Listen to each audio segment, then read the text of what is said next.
one asked for this video. No one thought about me doing it, and the possibility probably never crossed your minds, but here we are. Let's freaking talk about Bluey. So, for those of you who have been living under a rock, Bluey is an Australian animated series that began airing in 2018. It follows Bluey, a 6-year-old healer dog who is known for her crazy energy and wild imagination, as she goes through her daily life with Dad Bandit, Mom Chili, and little sister Bingo, among many other relatives and friends, of course. Airing on Disney Junior here in the US, it's technically a family show for young children, but right from the get-go, the love for the show expanded beyond that demographic to not just parents of young children, but pretty much everybody. Single, childless, 20-somethings included. And that's because even though it's categorized as a show for preschoolers, the stories, characters, and lessons are written in a way that can be enjoyed by anybody of any age. I think what makes Bluey so special is how effortlessly natural it is. I literally cannot give enough praise for how superb the writing for this show is. All of the conversations feel like interactions you've had with your parents or your classmates or your siblings. The showrunners manage to keep things simple enough for kids to learn the morals, but they don't dumb anything down for them. All of the adults talk to each other like actual adults about actual adult things, references and situations that the children won't get because of course they won't. Sometimes something will happen in Bluey's life where her parents try to explain it as best they can, but she just doesn't understand, and the show doesn't frame this as a bad thing, because as an adult, explaining things to a kid can be hard, and as a kid, understanding the world you're just beginning to grow into is hard.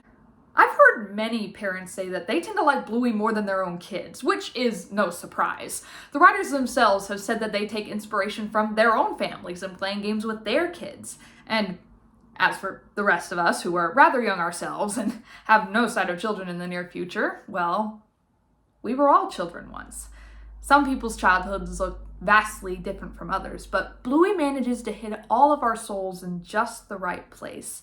Sometimes it gives us nostalgia, sometimes sadness, and for others, healing. To someone who hasn't seen the show, that might sound overly dramatic as all get out, but the impact that this show has on an individual level for each person is so hard to explain and put into specific words.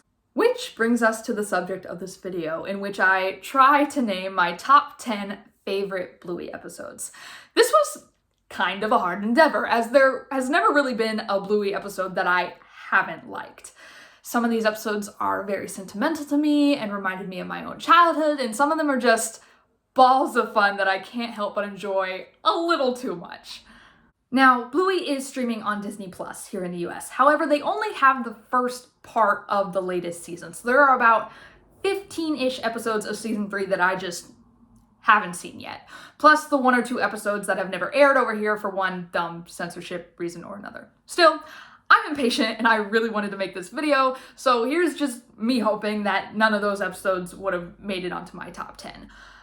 Without anything else to say, let's get into it. It's not fair. Why can't I just do it straight away? That's not how the world works, kid. And the world is silly. In 10th place is Bike. Like I feel a lot of people, what really convinced me to watch the show was seeing a couple clips on TikTok and finally thinking, okay, let's see what this show's about. Now, I enjoyed the show from episode 1, loved every single bit of it, but this was the first episode that really reached into my heart and showed me this series' special power.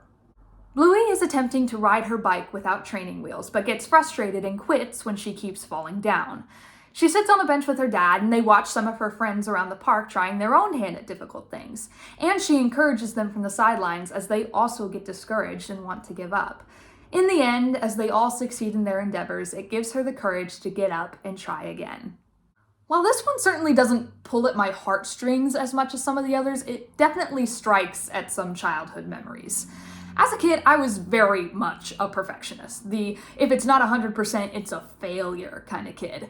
I liked doing things right, and because I was a pretty quick learner, I tended to do new things very well, which helped. But if I couldn't do something right on the first try, I didn't want to do it. Ever again, if possible. It took me a long time to grow out of this mentality. Like, It probably wasn't until freshman year of college when my acting professor started teaching me this magical thing called emotional vulnerability and making me make bold choices that made me look stupid that really helped me to tear down that wall. I think the biggest thing I had to learn with all of it is how to walk away from that frustration and come back with a fresh mind. And it made me really happy to see Bluey come back with that positive mentality. And on a lesser note, I was a very late bloomer when it came to riding without training wheels. Like, 9 years old late bloomer. This had more to do with me being too scared and honestly a little coddled by my mom rather than me being a perfectionist. Still, I remember how proud of myself I felt when I was finally able to do it. And props to Bluey for doing it on a concrete basketball court, because I definitely rode in the grass my first time. Oh well, it's clear that she's a much braver kid than I ever was. Overall, a very simple episode, but it gets the point across with a lot of heart. Oh, man. Oh, man. Huh? Huh? Are you copying me? Are you copying me? Oh, boy. Oh, boy. In 9th place, we have Copycat. What really stands out to me about this episode is not just the lessons that we can learn from them, but also how it completely flips the viewer's expectations on its head. I think you could honestly make the argument that this is the one Bluey episode with a legitimate plot twist, though I'm still saying that rather loosely. The episode begins with Bluey copying everything her dad says and does. Kinda to be expected from that title. Rather than be annoyed, Bandit actually finds it really amusing, doing all sorts of ridiculous stuff, so she does the same. Now, from that setup, and I think a lot of people, made the assumption that it would escalate into Bandit getting tired of it and Bluey refusing to stop, and it turns into a taking things too far kind of moral. But no, that's not what they do at all. Instead, not far into the episode, when the two of them are taking a walk, they stumble upon an injured Budgie. They both immediately drop the game and try their best to help, with Bandit very calmly instructing Bluey what to do, but despite their efforts, it ends up dying. Later in the day, as a form of processing, Bluey acts out the earlier events with Bingo, and Chili is surprised they decide to keep the ending where the Budgie dies. But Bluey says it's okay, because she understands that sometimes these things happen, and they're neither good nor bad. This episode legitimately threw me off the first time I watched it, but I would be lying if I said this storyline isn't wonderfully executed. There are so many amazing things that can be taken from this episode. It shows that sometimes what started as a fun day can turn into a not so fun one, and that while we try to avoid bad and sad stuff, it's only natural that it will happen sometimes, and we just have to deal with it the best we can. Which brings me to the greatest part of this plot. Even though they stop being silly, Bluey never stops copying her dad. Anyone who spends any large amount of time with kids will tell you that they watch, they listen, and they absorb everything. Bandit is very calm when dealing with the Budgie, and though he's a little urgent, he never does anything to make Bluey scared or nervous about the situation, and encourages her when she does her best to help. Additionally, he never raises his voice and doesn't tell her to not be sad when it dies. Although neither of them seem to realize it by the end of the episode, he's taught her at least a little bit how to act in similar situations. And even though she might not realize it until she gets older, she's grateful for his behavior in the present, which is why she acts out their events to its true conclusion. An amazing episode that's a little somber and hits kids with a slightly heavier lesson. We all need those once in a while, I think. Spring rolls! Hey, man, what about me? Just cardboard tonight, Yellow Bin. That's cool, man. I love cardboard. The episode in 8th place is Bin Night. Taking place over the span of several weeks, it follows the girls taking the trash out to the curb with their dad, every week catching up with their kind neighbor, and Bingo recounting her ever-evolving relationship with a new kid in her class. I really love the structure of this episode. It gives us what is on the surface the same scene multiple times, developing a format that makes us comfortable and tells us what to expect, while providing variations as our characters' lives progress off camera, which in turn keeps our interest up and even gives us a few surprises. I tend to really love bingo-centric episodes, something that you'll see become a trend, and I'll explain as to why later in the list. And I was really just cheering her on as I watched her learn how to deal with her new classmate. It's also great to just see Bluey kind of vibing when she isn't the focus. Even though she doesn't contribute greatly to the conversations, you can see that wonderfully curious brain of hers at work in the background. But still, while the plot and format are charming, what really spread the icing on the cake and etched a place for this episode in my heart were these last few seconds. Maybe I can invent a robot that takes the bits out for you. I hope not. It may be a mundane chore, but it's a chore that gives Bandit these small, precious moments with his daughters. Moments that he doesn't want to end, but knows eventually will. One day they might be too old to want to join him for midnight, or he may get too old to take it out, and moments will turn into memories. The second I heard that line come out of Bandit's mouth, I couldn't help but think of my own dad. When I was little, while we didn't help him take out the garbage, my sister and I would accompany him to the grocery store early every Saturday morning. I remember how excited I would always get to go with him. He made me hold on to the side of the cart as I walked alongside him so I wouldn't wander off or touch things. And the only time I was allowed to let go was when he asked me to get something off of one of the bottom shelves, something that thrilled me to no end because I was helping. I don't remember any specific conversations from that time, but since watching this episode, I wonder if he has any memories from one of those days. And of course, as we got older and found we didn't want to get up early on the weekends, he started going to the store alone, and the few times we did go with him, the magic had lost its luster. It really is so strange looking back on moments of your childhood, because things that little me found so exciting are things that I don't find as thrilling anymore. And things she never thought of are things that I look back on with a peculiar fondness. God, only this show could make me nostalgic for grocery shopping. Oh well, at least this episode reminds all of us to slow down and take in the mundane moments every once in a while. Okay, go, Chloe. Okay. Yeah! Let's do it again. Did you see me? Oh, no, sorry, Bingo. I was doing the dominoes. That's okay. In 7th place is Handstand. Look at that, another bingo-focused episode. In this story, it's the youngest healer's birthday party, but as everyone bustles around her, the only thing she can focus on is wanting to do a handstand and trying to get at least one of her preoccupied guests to watch her do it. This episode immediately hooked me with its presentation alone, because the first half of it is one static shot in the kitchen with Bingo right in the center. Her friends play around her and run from one side of the frame to the other. The grown-ups come on and off preparing food, messing with the microwave and scouring the fridge. So much chaos going on, but none of which Bingo perceives, and it is just so endearing. Even as adults, we all have moments where we are so laser focused in on something that nothing around us seems to matter. And that is multiplied 10 times over when you are a kid.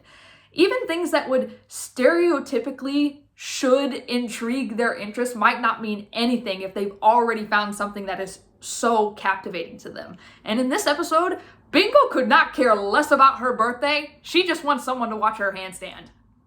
If I'm being honest, I was super bummed when they cut away from the static shot and started moving around the house.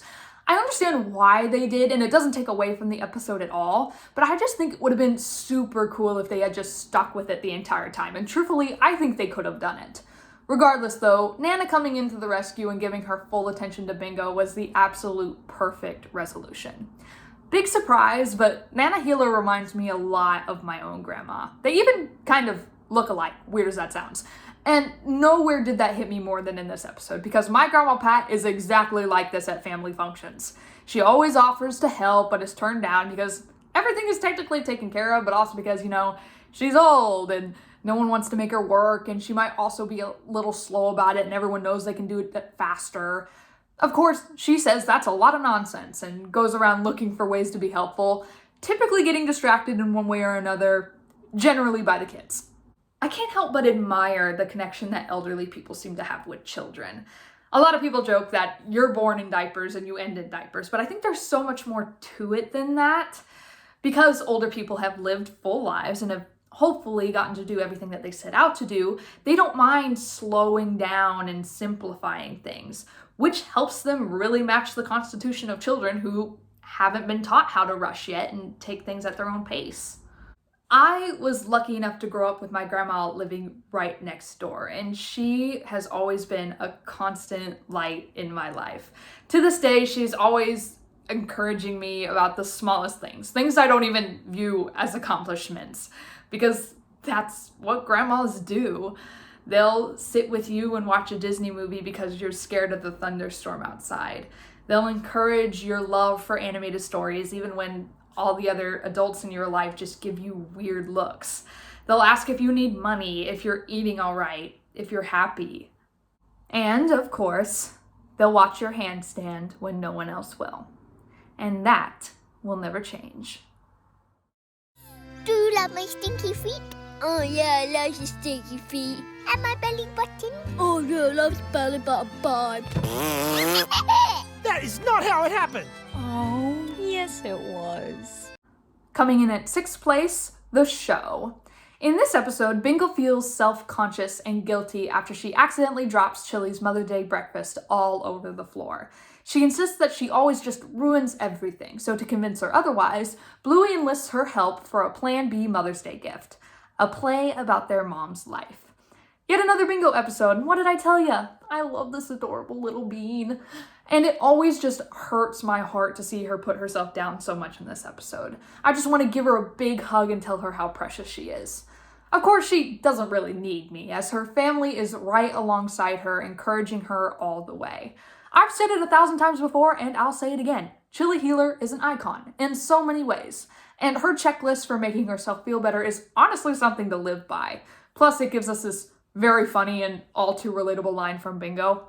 The only one of those I know how to do is the crying one.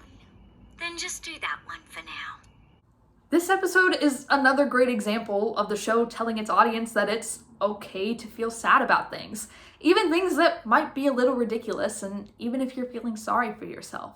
And Chili's checklist goes a step further in showing that while it's perfectly acceptable to feel sad, you can't dwell on it and let it hold you down. The show itself that the girls put on is really cute on its own too. It actually gives us an opportunity to get to know Chili a little better by getting a glimpse of her life before Bandit and the girls, though through the lens of her 6 and 4-year-olds, of course. Also, don't think I didn't notice this bit of foreshadowing. Where did we meet Dad? Well, there's some dispute, Is that Mum? That's Mum. What? but let's just say at a party in London. I'm with Bandit. That was definitely her. I'm too much of a hopeless romantic to think otherwise. Anyway, the last few seconds of this episode also give me the same fuzzy feeling as the end of Bin Night. Just the warm, tearful smile on Chili's face as she asks the girls to do the show again, after she's watched a retelling of her life that has all led up to her sitting with her amazing partner on a balcony watching their children put on a play about them. It's just so wholesome, and I love it so much. It's adorable, a little emotional, and has some really funny bits thrown in there too. Like Chili, I'm definitely asking for an encore. 4 Bingo storylines in a row! Woo! If you see one, whack it. But they're invisible. You have to look for fairies with your heart. My heart says they're under here. It's just Terps. In our 5th place spot, Fairies, Bingo's feelings are hurt after Bandit snaps at her for interrupting a work call. Not long after, the family discovers their house has been infested with prankster fairies, and they need to work together to find a way to get rid of them. While almost all the episodes before this involved games where Chili and Bandit have too much fun getting into character, this is the first instance where we see how truly balls to the wall, all out they are willing to go for their kids. Their commitment to encouraging Bluey and Bingo's imaginations is probably my favorite trait about the both of them. And if someone were to ask me for proof of what amazing parents they are, I would use this as example 1. The emotional through line of using the game to cheer Bingo up and clear things up with Bandit is incredibly sweet and all that you need in a parent-to-child apology. But in all honesty, I put this episode this high purely by how fun it is. In general, I really like the way the show portrays the more magical elements of childhood. Because the show focuses on very young children and is meant to be watched by kids of that same age, the writers do this brilliant thing of never showing the fabrication of magic unless the kids, Bluey and Bingo, are in on the joke. For example, in the episode Easter Bunny, the girls get worried that the Easter Bunny may forget to hide eggs for them like he did last year, to which Bandit reminds them that he had written an apology letter saying he was late because of how busy he was. The way this interaction is presented and how the rest of the episode plays out doesn't allude in any way to the children watching that the Easter Bunny isn't real. And that is because Bluey and Bingo still very much believe in him and think that everything happening is his doing. In Fairies, the relationship and presentation of the magic is different because Bluey and Bingo know the fairies aren't real, and it's very clear that this is a game the family has played multiple times. While not explicitly stated, it is heavily implied that Bingo started the game to make herself feel better, and even get back at her dad a little. And this is an implication that can easily be caught on by the kids, so they too can be in on the joke. Even still, for young watchers who don't catch on, the episode never outwardly shows the family setting up any of the fairy stuff or drops the illusion of magic. And because of that, watching this episode as an adult just leaves me in hysterics the entire time, because I know that this is just the family fully committing to the bit. I'm just imagining all the in-between stuff where Bluey or Bingo is like, okay, now we have to make a bunch of fairy circles because they want to trap us, and then they all just pause the game for like 15 minutes to go set up all this intricate stuff and then just hop back in where they left off. They kind of imply that they do this with Bingo near the end of the episode, but I know they would have to do this multiple times, and I don't know why that is so funny to me, but it is. And, of course, Bandit being the ultimate girl dad and river dancing around the mailbox will always be one of my favorite things. It might not hit me in the feels as much as some of the other ones, but it is always such a blast to watch, and I certainly never skip it.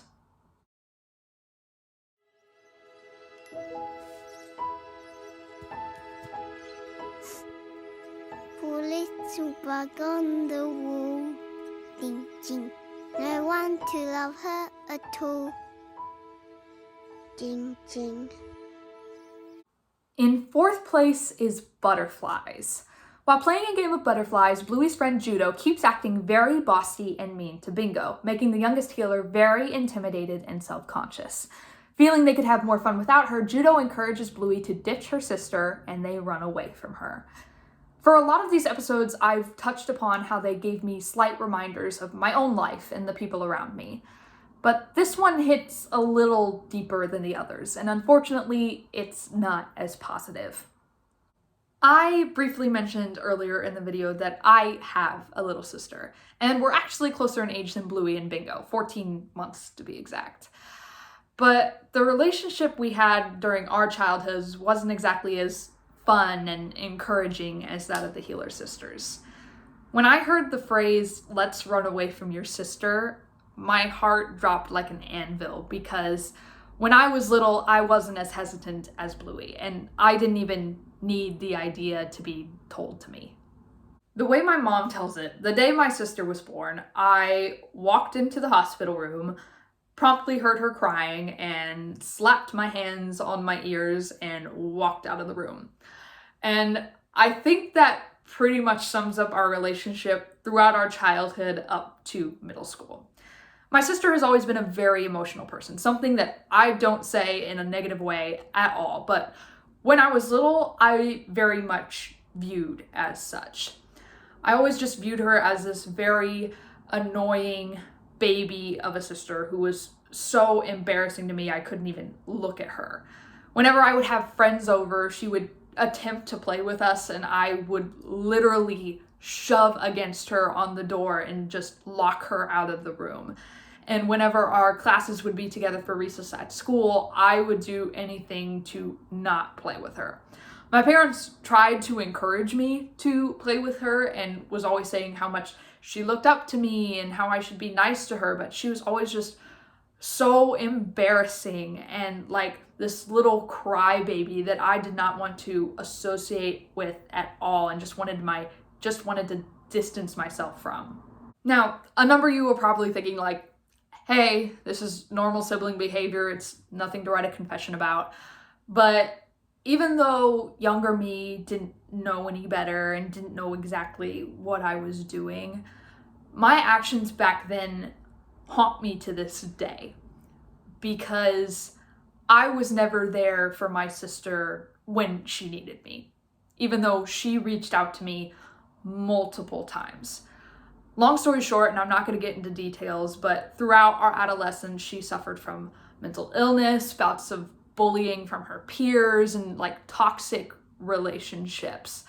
And even though our relationship improved greatly when we got into high school, I still was very ignorant. My mind was very sheltered, and I still viewed her as a drama queen and a slight embarrassment. And at the time that all this was happening, I didn't have the full details. She didn't really disclose that to me until a couple years later. And once she did, I couldn't help but think about why she didn't and why I didn't know. And I came to the horrible realization that I had never given her a reason to trust me. And as a big sister, that hurt. Today, I'm happy to say that my sister is my best friend. We send each other memes all the time. We will laugh for hours on end at dumb YouTube videos. We thirst over hot anime men. It's actually her you have to thank for me getting into anime, and it's a life decision that I think she regrets to this day. We still talk about our past relationship. She doesn't hold back about how the things that I did hurt her, and all I can do is apologize for my careless younger self. Thankfully, it seems to be that what hasn't been forgotten has been forgiven, and she'll throw jokes at me for it now, but I will always feel like a failure of a big sister because of that, and have only time to make up for it. And that's why in Butterflies, I cheer for Bluey being a better big sister than I ever was. For standing up to her friend for being in the wrong and understanding that she was being wrong herself. Of course, this is another episode where I just wanted to give Bingo a big fat hug because I wish I could go back and do the same for my kid sister. And I think that's why I focus so much on Bingo episodes and why I love Bluey herself so much. Because these two show me what my relationship with my sister could have looked like growing up. And while we didn't exactly have that, it gives me a good benchmark to aim for. So, thank you, Bluey. Thank you for playing Butterflies with your sister. Yep, that's it. And I sort of just talk all the time. It doesn't even need to make sense. Just noises are fine. Bork, bork, bork, bork, bork, bork, bork, bork, bork, bork, bork, bork. In third place, Mini Bluey. When Chili and Bandit point out how different the girls are from one another, they decide to break out the fur paint and teach each other how to act like them. The game takes a less fun turn for Bluey, however, when it looks like their parents prefer having two Bingos over two Blueys. Yet another episode that hits right in the childhood trauma. This is the last one, I promise. Now, all siblings are compared to one another to some degree by their parents. This is a non-negotiable form of the contract. Unfortunately, for a lot of families, this comparison seems to paint one sibling in a more favorable light than the other, even times unintentionally. Like Bluey and Bingo, while we have our similarities, me and my sister have innumerable differences, some of which are on purpose and some of which are not. I am a self-proclaimed clean freak. Everything has its place, while my sister, more often than not, you can't see the floor of her bedroom. I'm rather frugal. She's more typically a frequent spender. She likes an all black wardrobe. I like colors and florals. She unfortunately has had to deal with mental illnesses. I've been fortunate enough to not. She is not afraid to speak her mind by any means, and I hate confrontation. I'll just keep quiet, even if I disagree with what's being said. And she's had trouble regulating her emotions in the past, as I've mentioned, and then I tended to keep mine bottled up a lot when I was younger. That kind of gives you a gist of our personalities. There's a lot more than that, but growing up, it was very clear to both of us which one our parents seemed to prefer. Now, my mom and dad love my sister. I have no doubt about that. I really believe that.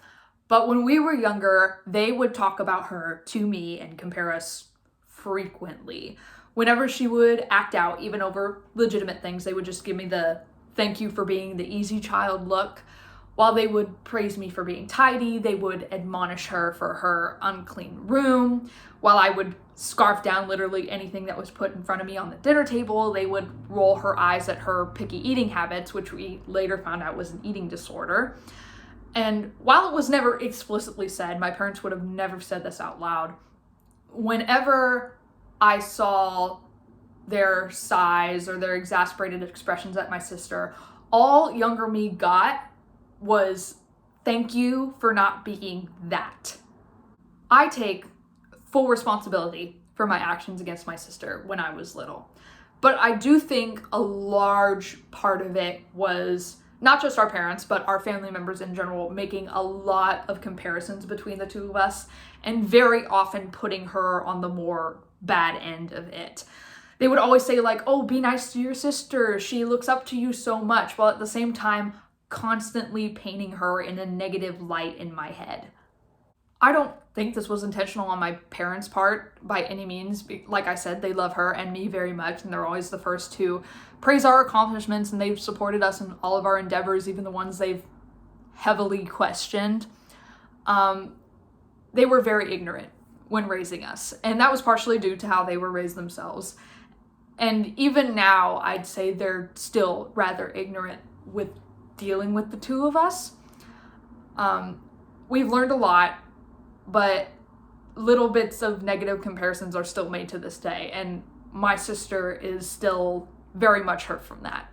Growing up, she felt that our parents loved me more than her, and even now she'll sometimes confess to me that that thought still slips into her head every now and then, which is nuts to me, because y'all, she is so much more successful than me. She's 22 years old in a doctorate program, and I'm working 9-to-5 customer service, if that tells you anything. Anyway, while I normally identify with Bluey as the big sister, I identified with Bingo all too well in this episode. Personality-wise, I'm definitely more like her, and because of that, we're both kind of viewed as the easier child by our parents.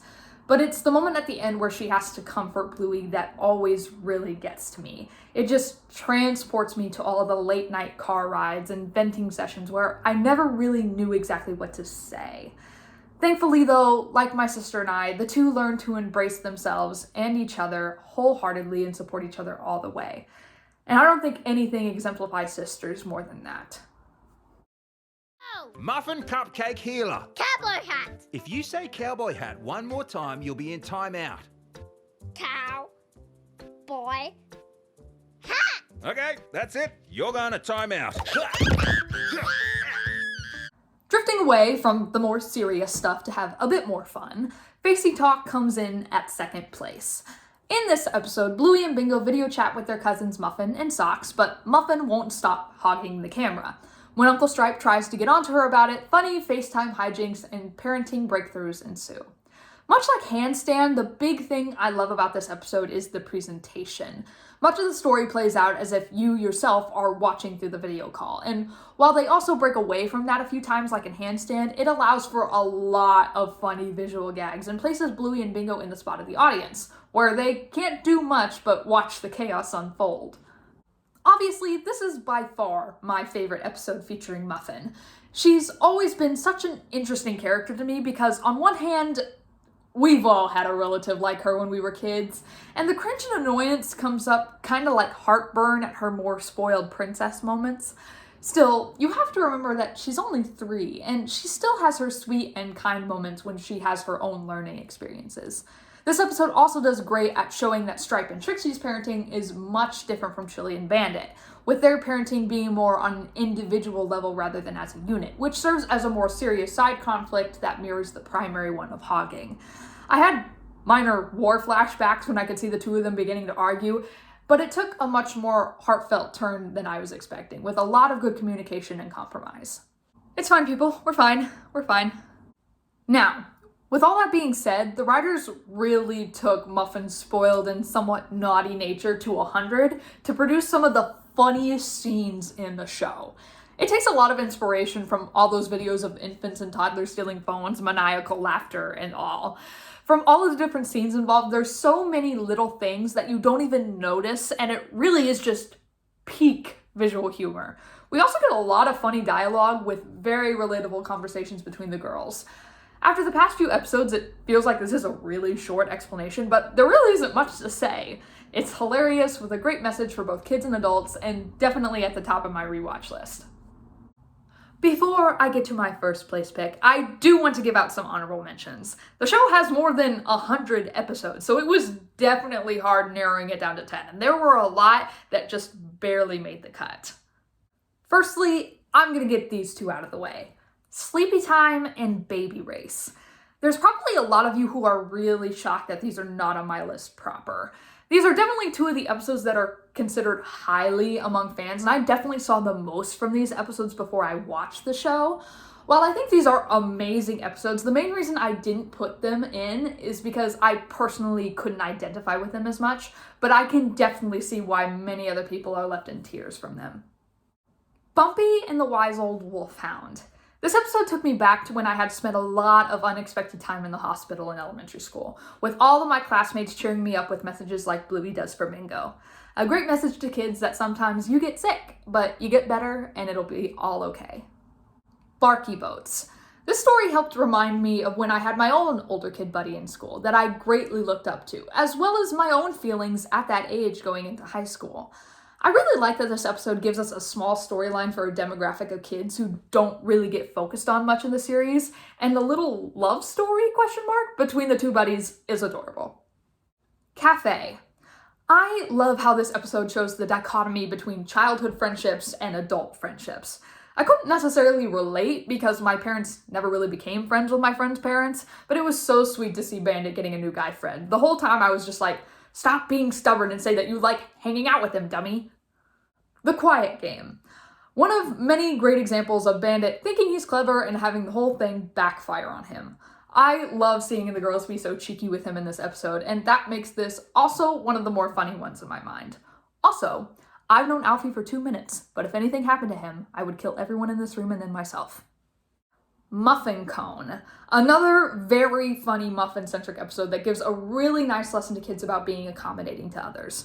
Also, I didn't mention this for Facey Talk, but God, Muffin's laugh is so contagious. Chest. This is another one that heavily mirrors my relationship with my dad. He also taught my sister and I how to play chess at a very young age, and while he might not be as good with emotions as Bandit, he helped raise the two of us to be very intelligent people and always encouraged us to never stop learning. Rain. Like Handstand and Facey Talk, just a beautiful episode by just its presentation alone. If it was any other story, I think going almost a whole episode with no dialogue would have been a difficult task for a show aimed at children, but this does it brilliantly. It's a great episode for Bluey and Chili and brings back all the magical moments of playing in the rain as a kid. And of course, our last honorable mention is Fairy Tale. Yeah, I mentioned this episode earlier, and yeah, I love it. It was honestly the closest of all of these to being put on the actual list. Like the show with Chili, the episode is great in telling us a little more about Bandit, and again, I think that's Chili that he meets at the end. It's too cute to not be true.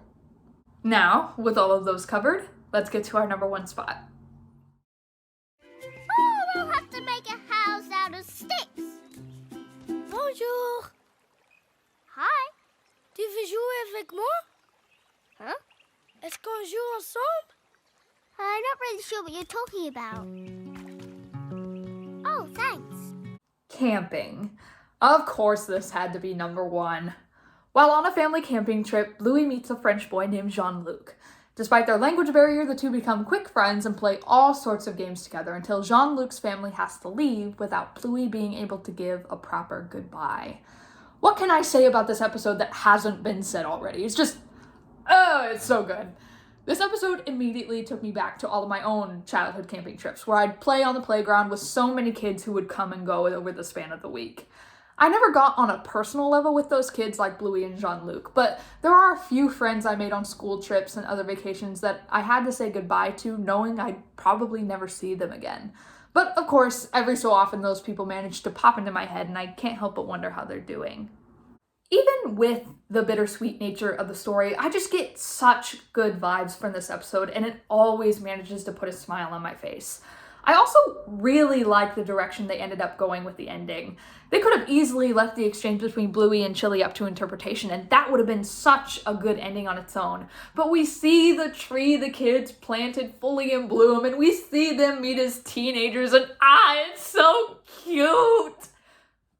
I ship it. Anyway, the show only ever shows us the girls when they're older twice, here and in Daddy Drop-Off. And while I love to see that, I think it's good that they employ it so little, so it's just all the more special when we get to see it.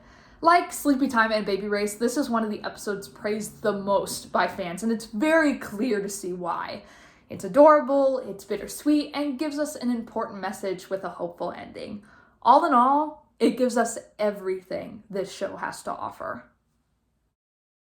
And there we go. Those are my favorite Bluey episodes. I hope you all approve. Hopefully I'll be able to watch season 3 soon, or the rest of season 3 soon. And who knows, maybe my list will switch around then, maybe it won't. But until then, I hope you all are staying happy, healthy, and safe. And if you will excuse me, I'm about to go watch all of it again.